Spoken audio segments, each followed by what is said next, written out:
ชีพนี้เลือกตัวแทนของเฮาเอาคนดีเป็นปากเสียงแทนเฮานี้ในสภาเชิญทุกท่านคนลาวทั่วประเทศ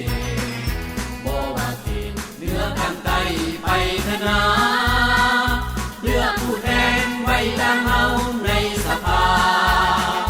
หรือตามหน้าสาวภาษาวาเวียดนามสบายดีท่านผู้ชมพบกับรายการพิเศษการเลือกตั้งสมาชิกสภาแห่งชาติสุดที่10และสภาประชาชนขันแขวงสุดที่5ประจำเขตเลือกตั้งที่7แขวงไสยบุรีเขตเลือกตั้งที่8แขวงหัวพันและเขตเลือกตั้งที่9แขวงเสียงขวางท่านผู้ชมซึ่งว่าเขตเลือกตั้งที่7แขวงไสยบุรีมีจำนวนผู้สมัคร13ท่านเลือกเอา9ท่านซึ่งนำเบอร์1ท่านเพ็งนิรันดร์คำพันเพ็งกรรมการศูนย์กลางพรรคเลขาคณะพรรคแขวงไสยบุรีสมาชิกสภาแห่งชาติสุดที่9นำเบอร์2ท่านมีไซพรมเคกรรมการสำห้องศูนย์กลางพรรคห้องหัวหน้าห้องว่าการศูนย์กลางพรรคนำเบอร์3ท่านพุนตีภายวันจันทพมากรรมการประจำพรรคกระทรวงหัวหน้าห้องว่าการกระทรวงป้องกันประเทศนำเบอร์4ท่านนางไก่ยศรศรีดากรรมการประจำพรรคแขวงหัวหน้าแผนกสาธารณสุขแขวงนำเบอร์5ท่านกาวีเกตดมลีกรรมการพรรคแขวงนำเบอร์6ท่านนางวรรณาพรหมวิศรกรรมการพรรคแขวงหัวหน้าห้องว่าการสภาประชาชนแขวงสมาชิกสภาแห่งชาติสุดที่9นำเบอร์7ท่านปริญญาโทนางแสงมานียาโทตู้ของหัวหน้ากรมกรรมาธิการเศรษฐกิจเทคโนโลยีและสิ่งแวดล้อมสภาแห่งชาตินำเบอร์8ท่านปริญญาเอกแววเพชรศรีบุญมาห้องเลขาคณะพรรคหักฐานห้องหัวหน้าแผนกกสิกรรมและสิ่งแวดล้อมแขวงนำเบอร์9ท่านปริญญาเอกคำแสนศรีสวงศ์ประธานสมาคมการศึกษาภาคเอกชนห้องประธานสภาอุตสาหกรรมและการค้าแห่งชาติลาวสมาชิกสภาแห่งชาติสุดที่9นำเบอร์10ท่านพันเอกบุญเทียงพันดีห้องหัวหน้ากองบัญชาการป้องกันความสงบแขวงนำเบอร์11ท่านนางบัวจันทร์คับตาห้องเลขาหน่วยพักห้องหัวหน้าห้องการคณะกรรมการส่งเสริมและคุ้มครองการลงทุนแขวงนำเบอร์12ท่านบุญเสนลาวเบียยาท่อห้องเลขาหน่วยพักห้องหัวหน้าแผนกยุติธรรมแขวงนำเบอร์13ท่านไซถาวรรัตนวงศ์คณะหน่วยพักห้องประธานสาพันธ์กรรมบาลแขวงท่านผู้ชมและนั่นก็แม่นรายชื่อผู้ลงสมัครเลือกตั้งประจำเขตเลือกตั้งที่7แขวงไสยบุรีที่ทางรายการนำมาให้ประธานได้รับชมและยานี้ไปพักชมโฆษณากันก่อนแล้วจึงกลับมาพบกันในระยะต่อไปของทางรายการ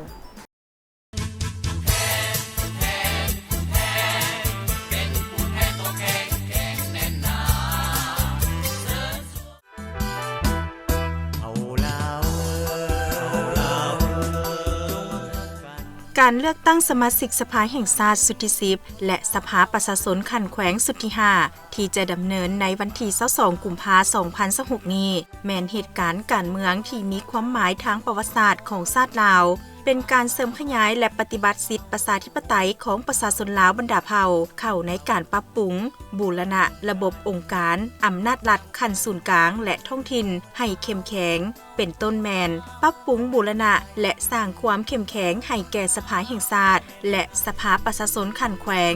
ในฐานะเป็นตัวแทนแห่งสิทธิและผลประโยชน์ของประชาชนลาวบรรดาเผ่าในวาระสำคัญพิเศษนี้จึงขอเรียกร้องให้พลเมืองลาวผู้มีสิทธิ์เลือกตั้งทุกคนยิ่งต้องเพิ่มทวีความสามัคคีเป็นปึกแผ่นภายในชาติและระหว่างเผ่าต่างๆพร้อมกันไปใช้สิทธิ์ป้อนบัตรเลือกตั้งให้ครบถ้วนและให้เลือกเอาผู้ที่มีมาตรฐานและเงื่อนไขครบถ้วนกว่าหมู่เป็นสมาชิกสภาแห่งชาติและสมาชิกสภาประชาชนขันแขวงเพื่อสามารถเฮ็ดล่อนหน้าที่อันมีเกียรติในฐานะเป็นตัวแทนให้แก่สิทธิและผลประโยชน์ของประชาชนลาวบรรดาเผ่าร่วมแรงร่วมใจไปใช้สิทธิ์เลือกตั้งสมาชิกสภาแห่งชาติสุดที่10และสมาชิกสภาประชาชนขันแขวงสุดที่5ซึ่งจะดำเนินในวันที่22กุมภาพันธ์2026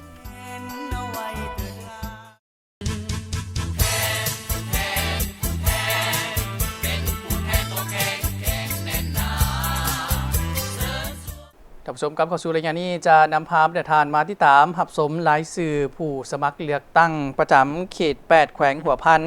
มีจำนวนผู้สมัครเลือกตั้ง10ท่านเลือกเอา7ท่านนับเบอร์1ท่านพุทธพันธ์แก้ววงไสกรรมการศูนย์กลางพรรคเลขาคณะพรรคแขวงหัวพันนับเบอร์2ทานนางสวยเพชรท้องสมบัติกรรมการประจำพรรคแขวงรองประธานสภาประชาชนแขวงสมาชิกสภาแห่งชาติสุดที่9นับเบอร์3ทานนางฟองธรรมธรรมทองกรรมการพรรคแขวงประธานสภากรรมการแขวงนับเบอร์4ทานใจเพชรเฮืองถาวรกรรมการพรรคแขวงหัวหน้าแผนกกสิกรรมและสิ่งแวดล้อมแขวงนับเบอร์5ท่านไสยแสงทรงยงย่ากรรมการพรรคแขวงหัวหน้าแผนกแข่งงานและสวัสดิการสังคมแขวงนับเบอร์6ทานแสงสุวรรณวงศ์คำกรรมการพรรคแขวงหัวหน้าแผนกวัฒนธรรมและการท่องเที่ยวแขวงนับเบอร์7ท่านพันเอกนางพวงทองสุญญวงศ์ห้องผู้อำนวยการบริษัทรัฐวิสาหกิจการค้าขาออกขาเข้ากองทัพนับเบอร์8ทานนางสันคณิงดาลวงศ์ห้องหัวหน้ากลุ่มจัดตั้งกระทรวงอุตสาหกรรมและการค้าแขวงนับเบอร์9ท่านพันเอกอัมพรพันมาจันทร์ห้องหัวหน้ากองบัญชาการป้องกันความสงบแขวงนับเบอร์10ทานวิดาวงศ์เฮืองมีสุขเลขาหน่วยผักหัวหน้าคุ้มครองด่านสากลป่าหางแขวงท่านผู้ชมและนั่นก็แม่นรายชื่อผู้ลงสมัครเลือกตั้งประจำเขตเลือกตั้งที่8แขวงหัวพันและยานี้ไปพักชมโฆษณากันก่อนแล้วจึงกลับมาพบกันในระยะต่อไปของทางรายการ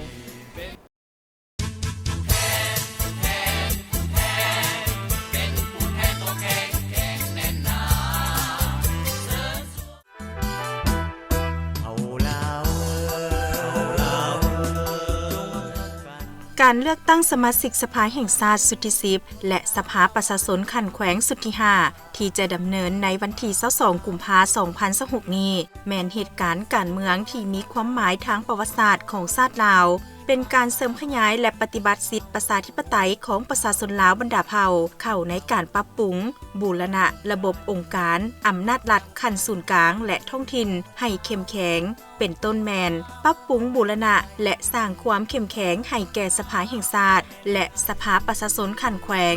ในฐานะเป็นตัวแทนแห่งสิทธิและผลประโยชน์ของประชาชนลาวบรรดาเผ่าในวาระสำคัญพิเศษนี้จึงขอเรียกร้องให้พลเมืองลาวผู้มีสิทธิ์เลือกตั้งทุกคนยิ่งต้องเพิ่มทวีความสามัคคีเป็นปึกแผ่นภายในชาติและระหว่างเผ่าต่างๆพร้อมกันไปใช้สิทธิ์ปอนบัตรเลือกตั้งให้ครบถ้วนและให้เลือกเอาผู้ที่มีมาตรฐานและเงื่อนไขครบถ้วนกว่าหมู่เป็นสมาชิกสภาแห่งชาติและสมาชิกสภาประชาชนขันแขวงเพื่อสามารถเฮ็ดล่อนหน้าที่อันมีเกียรติในฐานะเป็นตัวแทนให้แก่สิทธิ์และผลประโยชน์ของประชาชนลาวบรรดาเผ่าร่วมแรงร่วมใจไปใช้สิทธิ์เลือกตั้งสมาชิกสภาแห่งชาติสุดที่10และสมาชิกสภาประชาชนขันแขวงสุดที่5ซึ่งจะดำเนินในวันที่22กุมภาพันธ์2026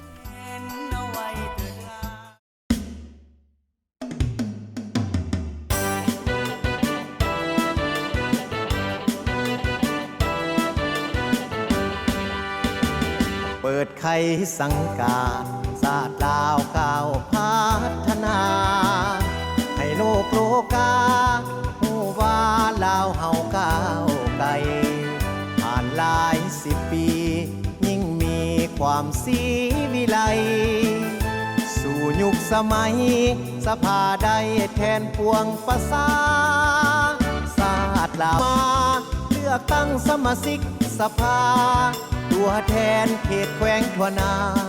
พร้อมพาห่วมห่วมใจขอเชิญทุกท่านเมืองบ้านจะหุ่งวิไลมาเลือกผู้แทนสุดใหม่ตัวแทนให้พ่อแม่ประชาเลือกเอาคนดีมีสุขให้ปวงประชาชาติจะก้าวหน้าสภาผู้นำข้าวเดิน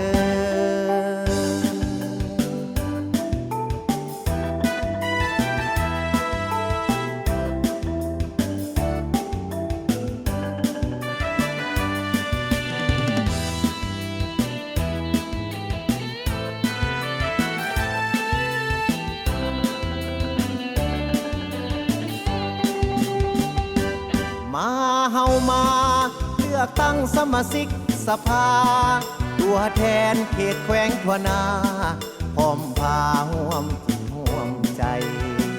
ขอเชิญทุกท่าน เมืองบ้านจะหุงวิไลมาเลือกผู้แทนสุดใหม่ ตัวแทนให้พ่อแม่ประสามาใส่สิทธิ์เสียงพร้อมเพรียงกับความโปร่ง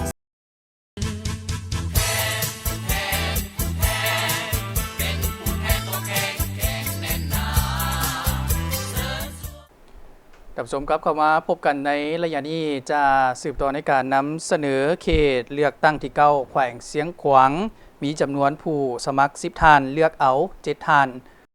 น้ำเบอร์1ท่านศาสตราจารย์ปริญญาเอกกีแก้วไข่คำพิทูลกรรมการกลุ่มการเมืองศูนย์กลางพรรคประธานศูนย์กลางแนวล้าวสร้างชาตินัมเบอร์2ทานหองศาสตราจารย์ภูวงศ์อุ่นคำแสนกรรมการศูนย์กลางพรรคเลขาคณะพรรคแขวงเสียงขวางนัมเบอร์3ทานนางสมพรโสภิลาวันกรรมการพรรคแขวงรองประธานสภาประชาชนแขวงสมาชิกสภาประชาชนขันแขวงสุดที่4นัมเบอร์4ทานนางสายภูเงินอุดมสุขกรรมการพรรคแขวงประธานสหพันธ์แม่หญิงแขวงสมาชิกสภาประชาชนขันแขวงสุดที่4นัมเบอร์5ทานคำแทนวิรกุลกรรมการหน่วยพักทหารรองหัวหน้าสถาบันขนคว้านิติกรรมสภาแห่งชาตินัมเบอร์6ทานเกามัวสัวโกประธานคณะกรรมการยุติธรรมป้องกันศาสตร์ป้องกันความสงบสภาประชาชนแขวงสภาประชาชนขันแขวงสุดที่4นัมเบอร์7ทานสอนเพชรลาผะทองหัวหน้าห้องว่าการสภาประชาชนแขวงสมาชิกสภาประชาชนขันแขวงสุดที่4นัมเบอร์8ทานนางกิ่งแก้วพรหมจักรห้องหัวหน้าแผนกยุติธรรมแขวงนัมเบอร์9ทานวงเพชรมังทพรห้องประธานกรรมาธิการเศรษฐกิจแผนการสภาประชาชนแขวงสมาชิกสภาประชาชนขันแขวงสุดที่4นัมเบอร์10ทานพันเอกปิ่นแก้วปะอินพรห้องหัวหน้ากองบัญชาการทหารแขวงกับชมแลทั้งหมดนั้นก็แมนหลายสื่อผู้ลงหับสมัครเลือกตั้งประจำเขต7แขวงสยามบุรีมีอยู่13ท่านเขต8แขวงหัวพันมีอยู่10ท่านและแขวงเสียงขวางมีอยู่10ท่านและนี่ก็เป็น